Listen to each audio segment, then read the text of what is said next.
nene karay nene, sözüm olup divaynen, özünü getir Hüseyin'i ben, yaman gülümdi aynen, elimizde sigarim oğlanım, ben o derde takat edemirem, ölüme sigarim utanır yüzüm, gaydim kıyamet edemirem, gaydim kıyamet edemirem.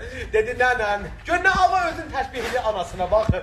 Dedi nene, ayyası xar olan nene, yaman güne kalan nenen, yaman günün demel kimin kardeşi olmayan nenen.